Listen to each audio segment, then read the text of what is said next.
Going viral on YouTube is the dream. 1 million views overnight, subscribers pouring in, comments flooding your notifications. It sounds like magic, right? Not quite. There's a science to it. And in this podcast, we're going to dive deep into the elements that could turn your video into the next big hit on YouTube. Coming up. Hey, welcome to the Video Creators Podcast presented by vidIQ. You know how you put a lot of time and energy into your YouTube channel for not nearly enough growth? Yep, we get it. We are here today to help you change that. Hello, creators. How are you guys? It's great to see you again for another Video Creators Podcast brought to you like vidIQ, like we do every Monday, just for you. I'm just hanging out, sharing some more advanced growth tips, tactics, next level strategy, growing your business, helping you reach more people and change lives. And today I'm hanging out with Sam and Ingrid, two of the strategists here on the team.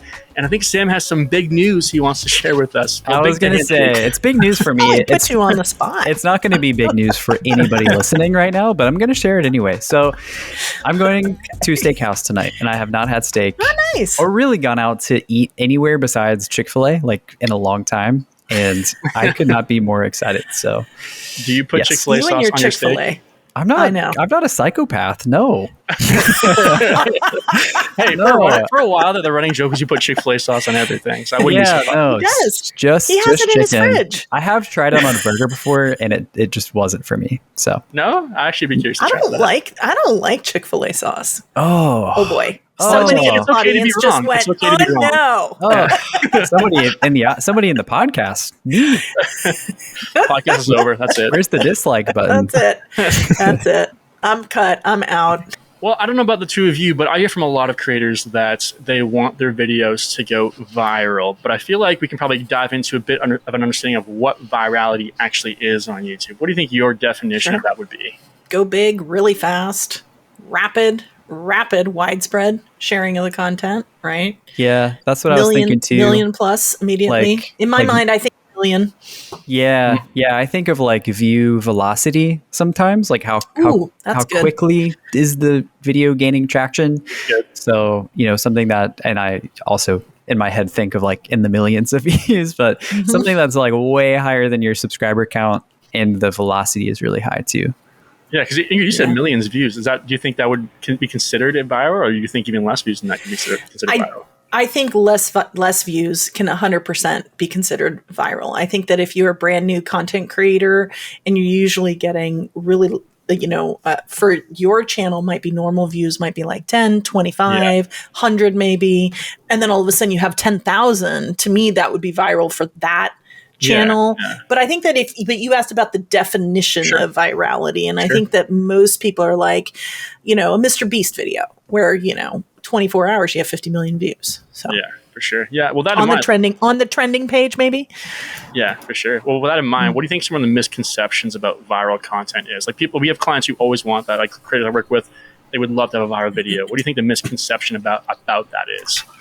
The first that comes to mind for me is that it's purely reliant on the YouTube algorithm that just happened to bless your channel one day, and you turn the knobs the right way and you put the right description and the right tags and keywords, and YouTube just blew your video up.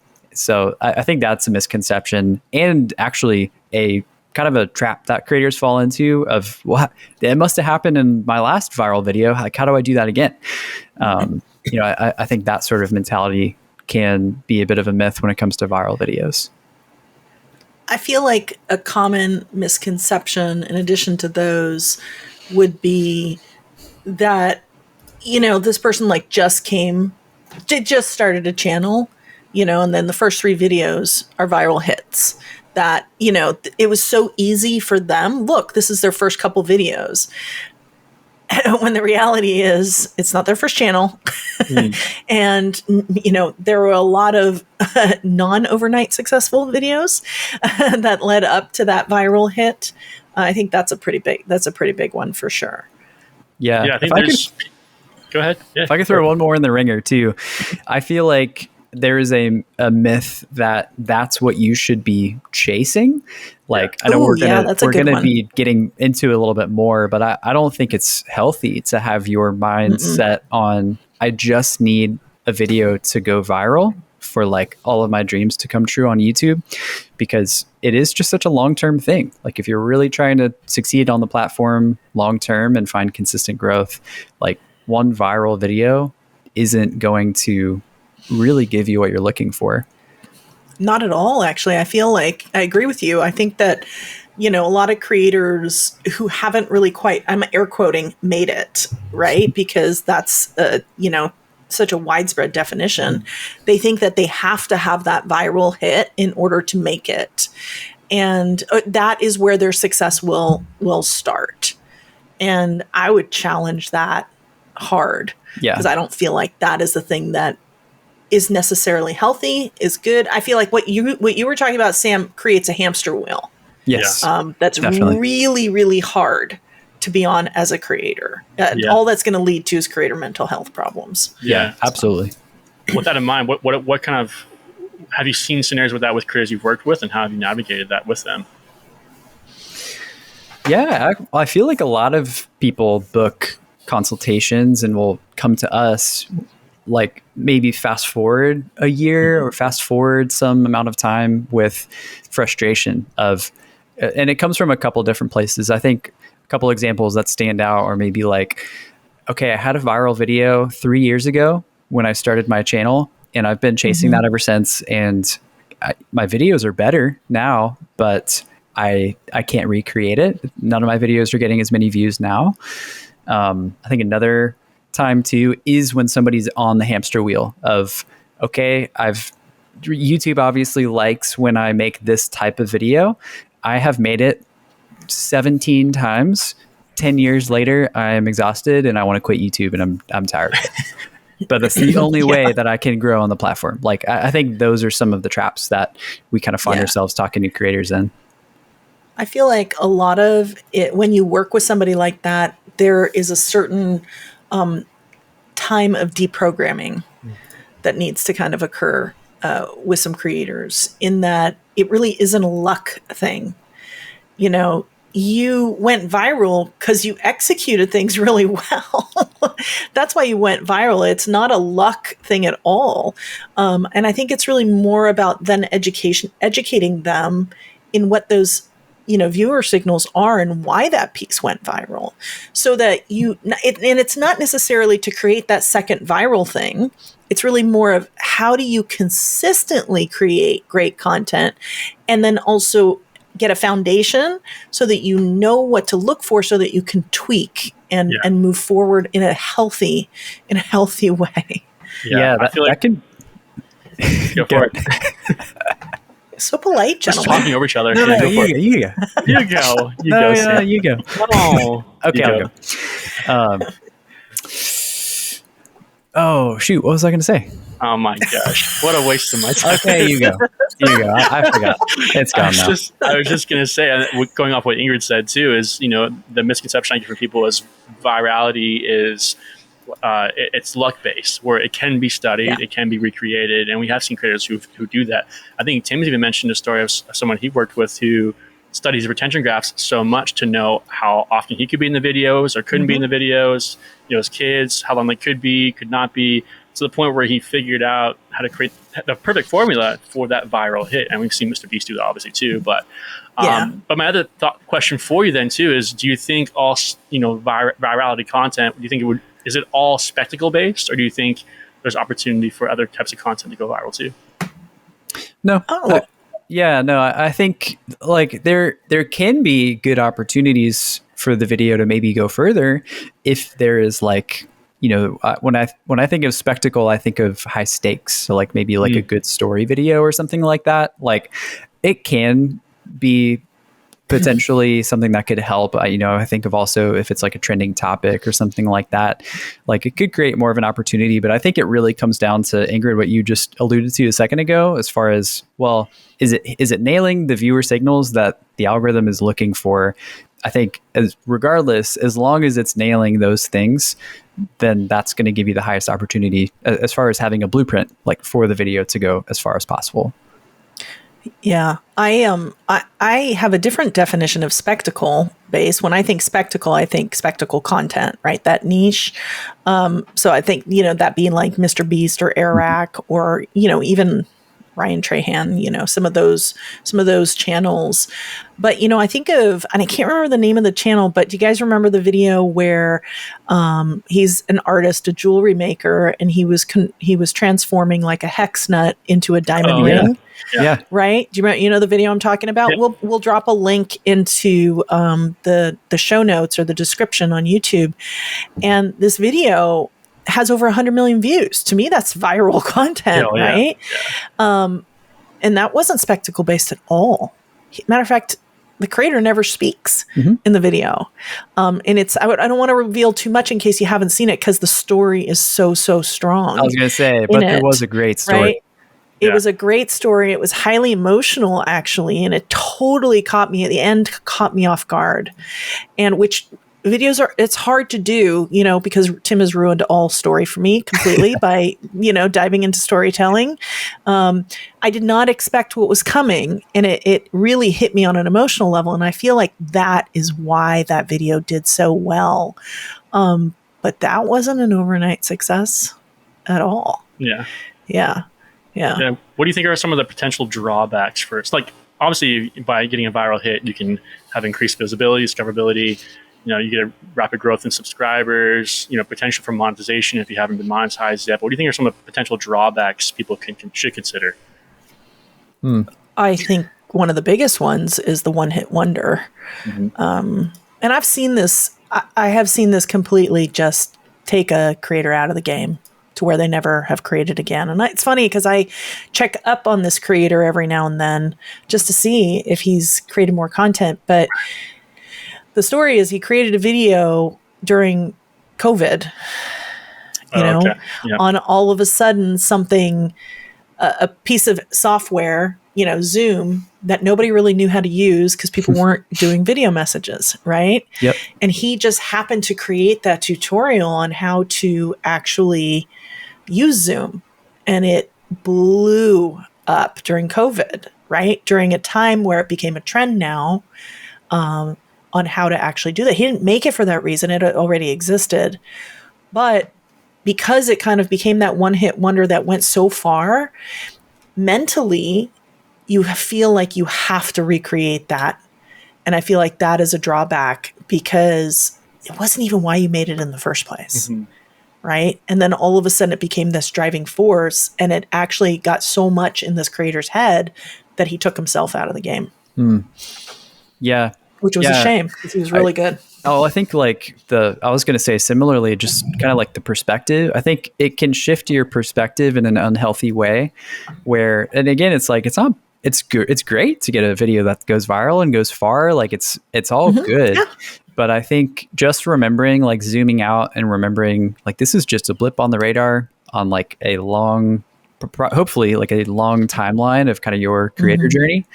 And I think too, just being aware of that zoomed out perspective of when you have a video that's continuing to perform and this viral video is still getting views and going far, it's probably going to rise the views for your other videos that you're making around that time. And we have a lot of conversations with creators, fast forward, a couple months or a year, when that viral video finally stops performing and it stops pulling in views, that can be frustrating because then it's, well, all of my views are down. I thought my whole channel was growing, where in reality, you had one video going far that was bringing in all the views, and those views were going and watching your other content too. So just being aware of that also, like 100%. Just where are the views coming from? Or is it a lot of people coming from this viral video? As long as you're kind of aware and kind of keeping track of that and having a healthy perspective, it won't feel so frustrating down the road. Yeah, for sure. Well, with a lot of thought around viral videos, I thought we could talk a bit about the elements of what makes a really great viral video. And I know we talk a lot about titles and thumbnails, but that being the best place to start because we got to get people to click the video. What are your thoughts around that in terms of virality? Like how to actually create it. I feel like one of the best resources of type of a thumbnail would be the connect the known to unknown factor, right? Because especially if you're a newer creator, people don't know who you are. Yeah, exactly. You may even think the algorithm doesn't know who you are. Maybe YouTube doesn't. I mean, your audience, if you haven't really built a following yet, you're not in people's watch history. So a great way to break out and potentially create something like that is to connect something that is known, like say, I don't know, Barbie, right? Oh yeah, that'd be great. Barbie is known, right? Something that is very, very known and maybe even trending right now with the movie. Somehow connect that to you in a logical way. That could be connecting known to unknown. And that could be very powerful in getting the click if you make that right title and thumbnail.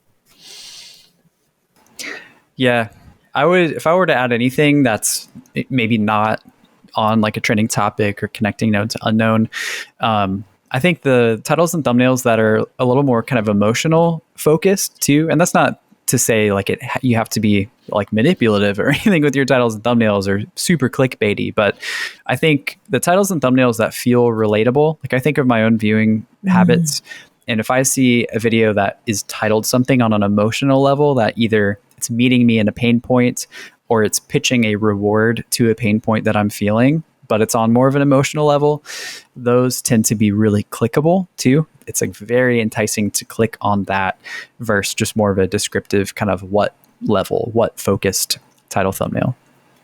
Yeah, what would be, now we talked about clickbait, what do you guys think the definition of clickbait is versus making a more enticing thumbnail that's not clickbait? How would you split that difference? Well, I feel like true clickbait, you're not delivering on the promise.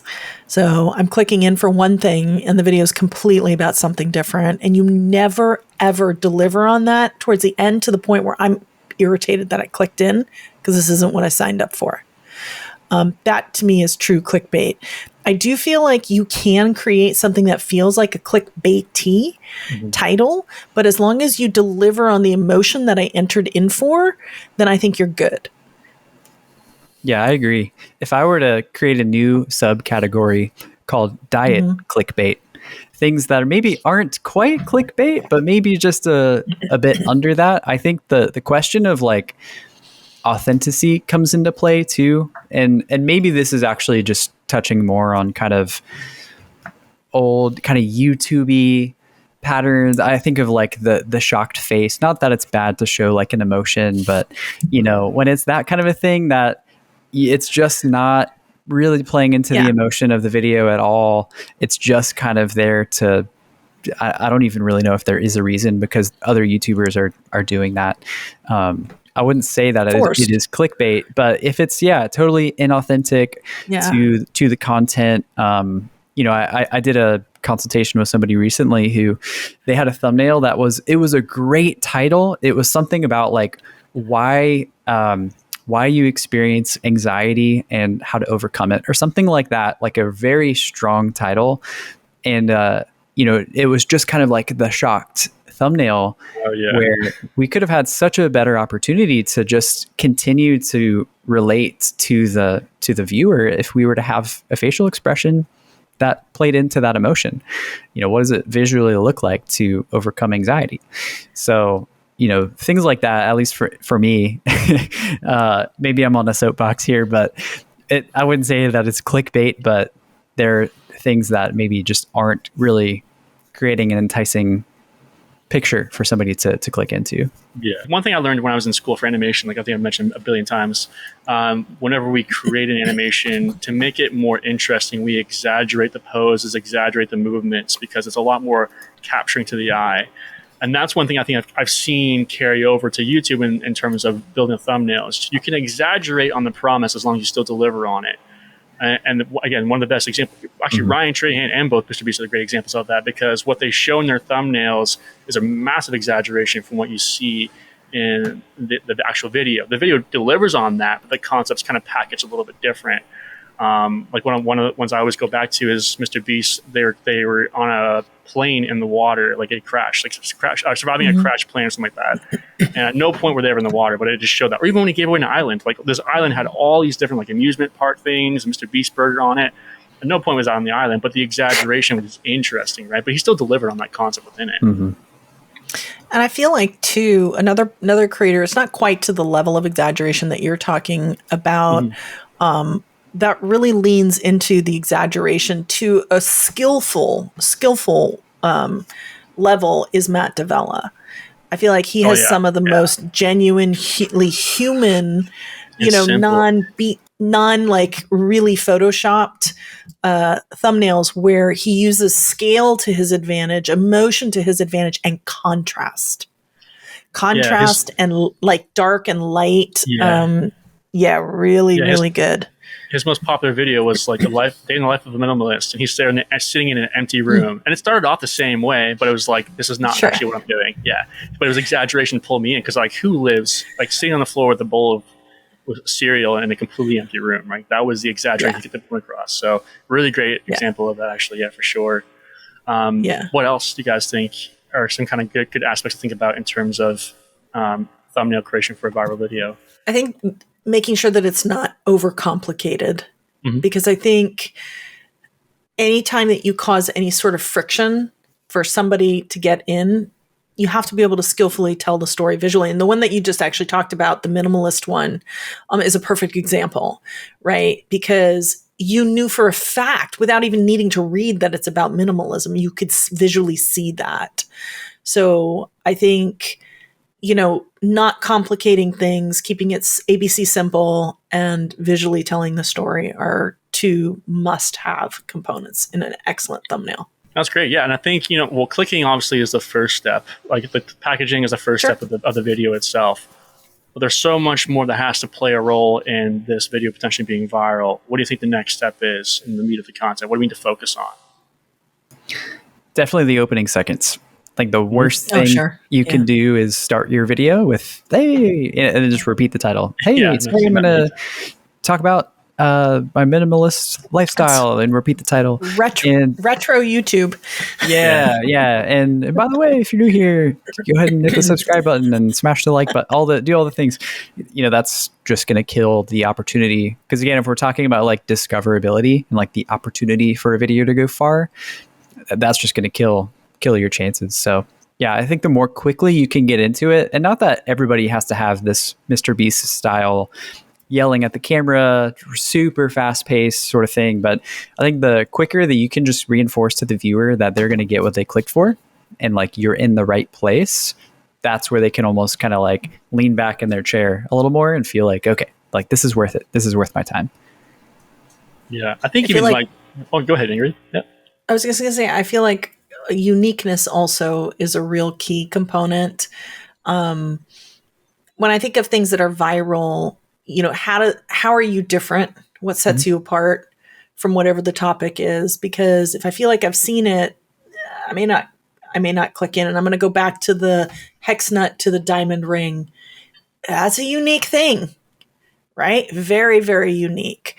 So I'm not surprised that it has over 100 million views, because first off, it's a stupid, simple thumbnail, visually telling the story, no words needed, but it's almost like the promise of it. And it's like, well, how can I do that? Yeah. And so it's like, I would love to know how to turn something in my garage into a diamond ring. That would be amazing. Yeah. Right? Yeah.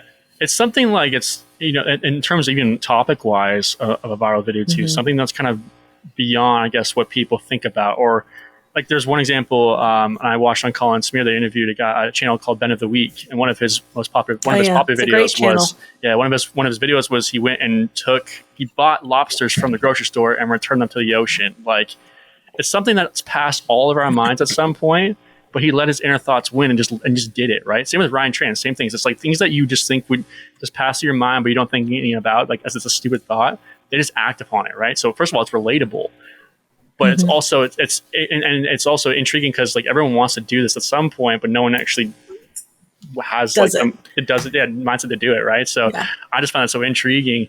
But even when it comes to the hook, is what is a twist you can add in the first couple seconds that builds upon what's being teased and tied on thumbnail. So for him, it could be, like he could tease him grabbing, I don't know, I haven't necessarily watch that video. Just thought it was really interesting when talking about it. But he could be pulling out of lobster out of the water.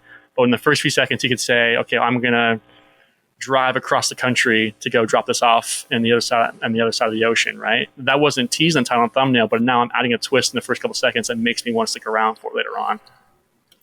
I think curiosity is a massive component to virality.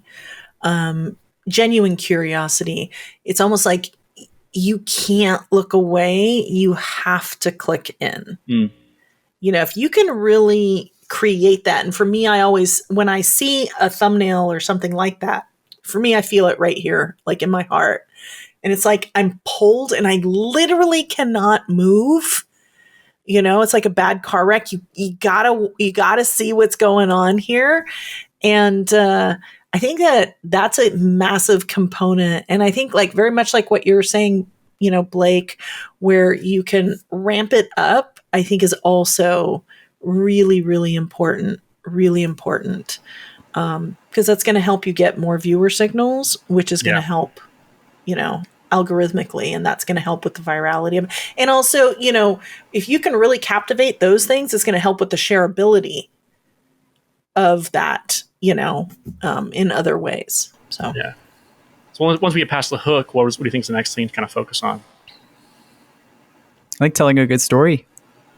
Sure. So, we always get asked, like, how long should my videos be? Like, what's the optimal video length? And so I think 45 minutes. Yeah, that's what it is. Yeah, right now. Yeah, 45 minutes. Anything less, the algorithm hates you. I know. Like, what? I think it really is like, how long do you need to tell your story? How long does the video need to be to deliver this idea? If it's returning lobsters that you bought into the ocean, what's the story going to be, and how long does it need to take to tell that story? You could, and I think it also depends on how skilled are you at holding someone's attention and telling a good story, because it is a skill. That doesn't just happen overnight. But, could you do a 40-minute story about returning lobsters to the ocean?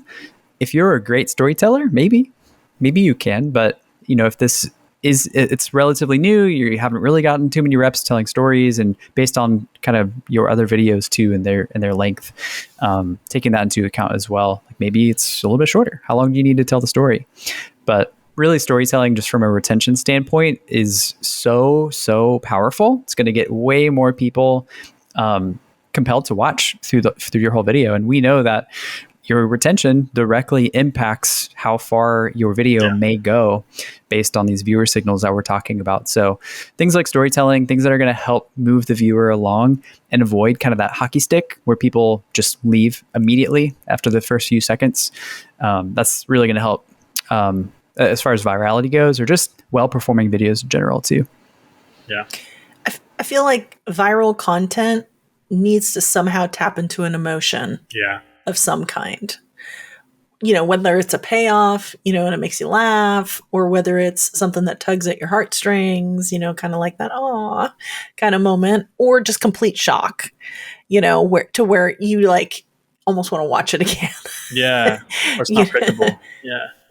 Not predictable, I think is key. I like that. I think something that carries interest off of YouTube too. Like if I see a video that's really viral, I'm like, hey, I go to my friends, you got to watch this because this, right? So it's memorable. It sticks in my mind. It's like it's interest outlasts the platform in a way of saying it.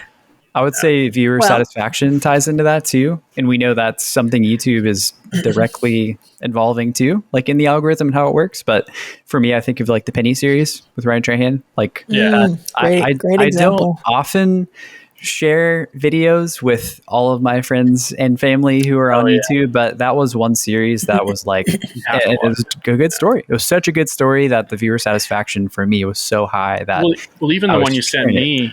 The one you sent me about where they made the movie trailer about Ryan Trahan, like you had to share that with me. Like it carries it carries itself like across the platform, and not even at other platforms, right? So, The video that we've been referencing this entire podcast, the one about the turning the hex nut to the diamond ring, I share that with every single person on our team.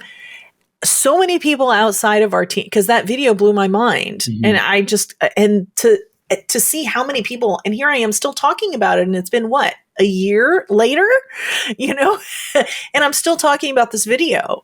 You know, when you have a viral hit, it has that effect, you know, and I think about even some trends, you know, we didn't even talk about trends. Oh yeah. You know, right? Yeah. Like the Squid Game trend when Mr. Beast did the Squid Game video. Perfect example. That was one that did really well. And that one was one again too, it carried outside of the platform. Like everyone was shouting about that for a while. Like you got to watch this version of it too. So yeah. Yeah. Yeah.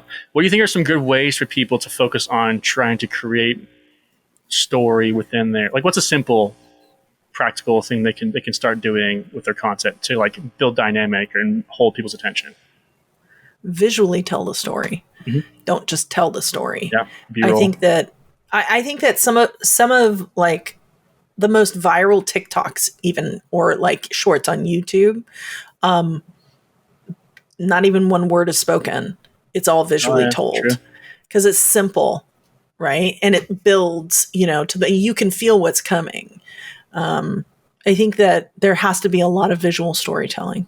Yeah, you know, interesting enough, building upon that too, like the idea that silent movies used to exist, like no talking, and people used to watch those, and there was emotion behind that, just watching the visuals too. So there's proof with that, right? So yeah, that's such a good point. It's interesting because this morning I was listening to a Andrew Huberman podcast about music and how crazy it is. And I haven't listened to the whole thing yet, so I don't understand all the science and everything behind it, but just how music can convey emotions without any language being spoken. Like how that happens in the brain is so complex and just crazy that like you can, you know, and I think this kind of goes into play with what you were saying too. Like with visuals, you can tell a great story, but with music too, that also really creates and evokes emotion along with the pictures too.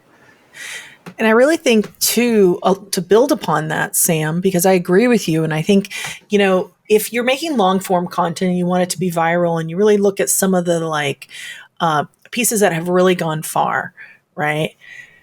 It's not just music, because it's not, having that same track is not going to work. You need to switch things up, right? Because there's different emotions even within a video. You know, in the beginning, in the hook, it's quick, it's fast paced, you know, you're trying to build intrigue. So maybe you have just a drum beat going without the music to kind of set the pace a little or set the tone. And then maybe it's also from a rhythm perspective, it's a little faster. Because you're hooking somebody in. And then maybe at some point you slow things down. Well, you need to do that not just visually, but also maybe with the audio, maybe also with the music. Yeah. You know, there are different beats to a video. It's just not all one note. And I think really good things that are viral really kind of have that in it. Yeah, using different types of music. I mean, people a lot of times tap into emotion. They throw in one song for the entire video, and like it helps, I guess, a little bit. But you're not intentionally thinking about how does this best serve the space that we're at right now in the video wise. Right? I've seen people it's more being intentional, right? Yeah, and I've seen people. I've worked with creators who have sent me videos, and it's a really emotional. Like it's meant to be an emotional like spot in the video. And the music's just so happy. I'm like, this feels so weird to watch. And I let them know that. I'm like, it's clashing. Yeah.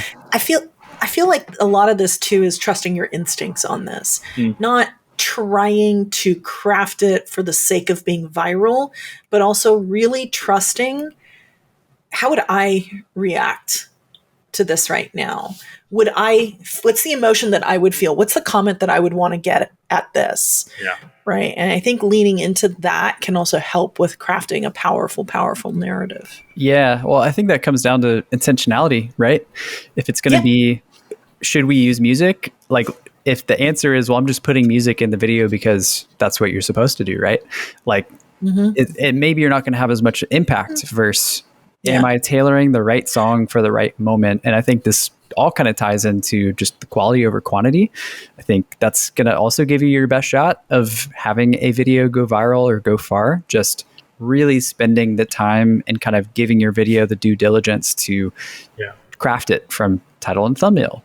Ask yourself why. You know, what's the intention behind using this photo in my thumbnail or this word in my title to crafting the opening hook to telling the good story.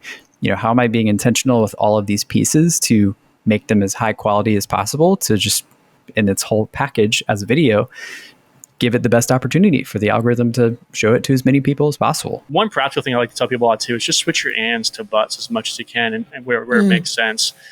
Because a lot of times we'll say, well, this and then this, or like point 1 and point 2 and point 3. It's like, imagine I said point 1, but point 2, however, point 3. Like, you're still listicle, but like it's a lot more interesting to make me want to say, well, why but this?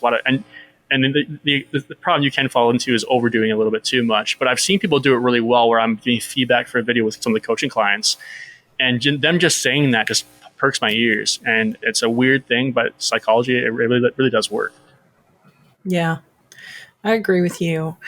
I feel like it's funny because I feel like we're talking a lot about video structure, yeah, which is important, in a viral hit. But there are also a lot of viral hits that, are 8 seconds long, right? I think it's just really all going to come down to how are you going to hold and capture somebody's attention, capture it and then hold it. And then what do you do with it afterwards? I think that the uniqueness, the story is all so, so important. And I think just also, like you were talking about intent, what's your intent here? Mm-hmm. Do we really want to craft viral content? I don't know. Do we? I know we're decoding what a viral piece looks like, but you said something really early on, Blake. What does that look like for, does it look the same? And it doesn't. Viral content doesn't have to have we're talking about a lot of pieces that have like 100 million views or something like that. I don't even know if I want a video that has 100 million views. Because, well, okay, pressure is one thing, but, I don't know if I want to deal with comments on that. Yeah. And I also don't know if I would feel like, how many subscribers am I going to get from that? We've dipped into a lot of these things. I just want to be like Jimmy. I want to make the best possible videos I can, right? Yeah. But I think on a little bit more of a consistent level. I think having a viral hit would actually freak me out. I think, quite honestly, I've heard people say, Marquez Brownlee even said too, he said, I feel like, and was talking about himself, and I'm paraphrasing, he's really happy he never got a viral video or had one video just blow up, because I think he's seen the impact that on people, where he got to enjoy making the content and see it slowly grow over time. I think I've heard him say, like, one of the worst things that could happen to you is probably having a viral video, because especially when you don't know how to analyze that sometimes, or it can be this pressure. And I've seen people worry about, well, how do I keep up with that? Right. So it can be, it's a great thing, but I'd almost want that slow growth, because that way I'm not comparing myself to what worked and trying to recreate that. Right. Yeah. I worked with a creator a couple months ago who they had a viral video very early on before they decided on a target audience and a value proposition. And it actually brought in a completely wrong audience. Yeah. So that can be really frustrating too. I have a friend that is dealing with that. She made a great video using she just went a little broader, and it's the biggest video on her channel, and it's bringing 100% the wrong audience to her channel. Yeah. And it's hard because it's like, well, you don't want to turn it off, but at the same time, it's not really helping either. It's kind of those traps of it. I've got one creator I'm working with in coaching. He's got his most popular videos from like 16 years ago, 135 million views. And it's got almost 200,000 subscribers on the channel. And now he's like trying to direct that content to a certain direction. But it's like, it's all the wrong audience. They came in for a Dorito, I think it was a Dorito commercial or something like that he had posted years ago. And his content now is focused on creatives and helping them. So it's like, it's two different audiences. And even when he posts a really great video, in my mind, the max amount of views he got on that was like 400 views. Like, it was just, just because you have that subscribers doesn't mean the video's going to get the same amount of views at the same time. Yeah, we have the same issue here on this channel too. Our biggest piece of content isn't bringing the right viewer to the channel. It's bringing traffic. Yeah. But, that's not all it's cracked up to be. So so we've talked a lot about video structure. Is there anything that we've left out? Yeah. What do we do if we hold their attention was what we're trying to do here? What do we do with that? One thing you mentioned earlier, what do you think is the next step from that? Because actually I think me and Sam chatted about this. What is one thing you've noticed, Sam, if we do really well that can really help the performance of that video? Yeah, if we can really effectively get somebody to the end, I think really utilizing a strong call to action to watch another video is really powerful too. Like if you can really create a viewing session for this person, that is also very highly weighted with YouTube and the algorithm and what it's looking for. So if you can effectively keep somebody on YouTube longer and get them binge watching your content with a strong call to action, that is also really going to help your chances too. Yeah, I feel like a good practical, and we've talked about this before, but a good practical exercise is to watch YouTube also. If you really are, intent on creating something that goes farther and really trying to figure out how to create a viral hit, if that's something that you really are after, if you haven't done this exercise, just watch, pay attention what your viewer signals are so that you have a clear understanding of why people click. I think that's so important, and what gets you to the end. And I think too, like, you're talking about, call to actions and moving somebody on. I think true viral hits, the end is a surprise. Yeah. There's some massive shock there, that you weren't expecting, because it makes you want to watch more. Yeah. Right? Same with a Anything good TV that show. to me, Yeah. anything to me that like has that, and that's like, I don't want this to be over. I now need to keep going. And I think true viral hits do that. Yeah, I mean, we talked earlier with Caitlin, and she's been so invested in the Penny series, which is like a producer. Year. Yeah, and she's wanting to watch that now, and she's just starting the Penny series after how it being out for a year or more now. But she's like watching episodes and just can't wait for the next one. Can't wait for the next one. It's created such excitement. Every one of those videos are viral in my mind, so it's just creating an excitement that she wants to watch the next one. The amount of watch time she's giving him is insane. So Yeah. How do you think what do you think is a great practice to effectively create a call to action? I think really having a deep reason for me to move on to something, effectively communicating that, building intrigue. Just remember, the end of your video is a hook. So how do you hook me out the back door and into something else? In a deep way, just telling me to go click something is not going to do it. I'm not going to do it. Yeah. Yeah, I would say never say the word if. Yeah, I would say, if you say if you enjoyed this video or so, that's just ending language. It's just one word, but that'll cause people to leave. So I think even if is like you're giving me the option. You want to convince them, no, you need this video. That's an interesting way of looking at it. I feel like it's always like, if you want to watch this, like, no, you need this video because it's going to do this for you. It's like, okay, now I'm convinced. Okay, or you've made this claim that I want to see if you're actually right on that. I'm more enticed to click on it. Too often I hear people do the ifs, or I see them, hey, if you want to watch more of my channel, there's other videos you can check out. It's like, cool. Why? If you found this valuable, don't summarize your video. Nobody's the minute you start to summarize what's happened, people leave. You'll see massive abandonment. I think that people who are truly, truly effective, though, here are continually pitching value. It goes back to everything that Tim has been saying for years. Pitching value 5 to 10 seconds into when the end screens pop up, to where it's honestly a shock, a little bit of a surprise. And you want somebody to really, truly feel like they have to watch something else. So you can either expertly pitch to the thing that's coming up, or just really effectively hook them into a playlist or another video, or just feel like, I don't want this to be over. I need more.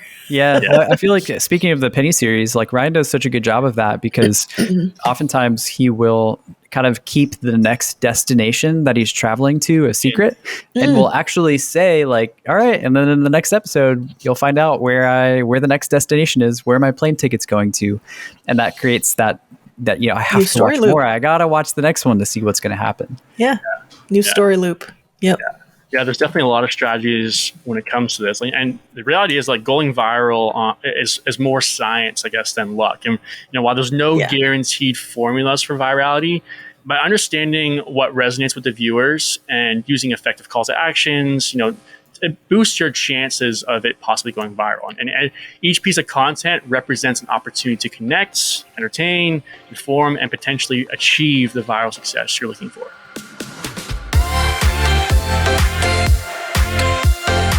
Every week, we like to wrap up with a power tip. Normally, Blake does them, but I'm going to do one today.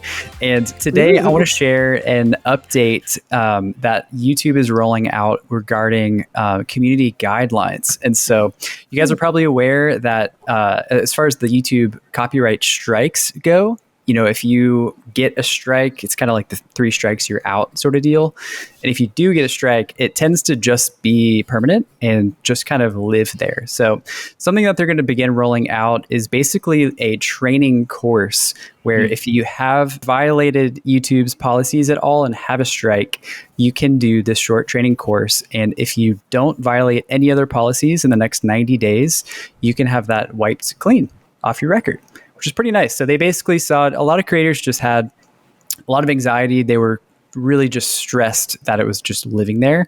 And so they just wanted to give an opportunity to have that wiped clean. If it was an accident or you weren't quite sure kind of where that line was, you get the opportunity just to take a course and have that wiped clean. So kind of like driving and getting a ticket. That was the first thought I had. Yeah. Kind of like if you get a ticket, you get an opportunity to just kind of learn the mistake you made and then you can have that wiped off. So not that I've had a ticket at any time recently. You were pretty quick to jump in with that, Ingrid. I know. Now I'm knocking on wood. I'm a little worried now. It's been a couple decades. Thanks for listening to another Video Creators Podcast episode. See you next week.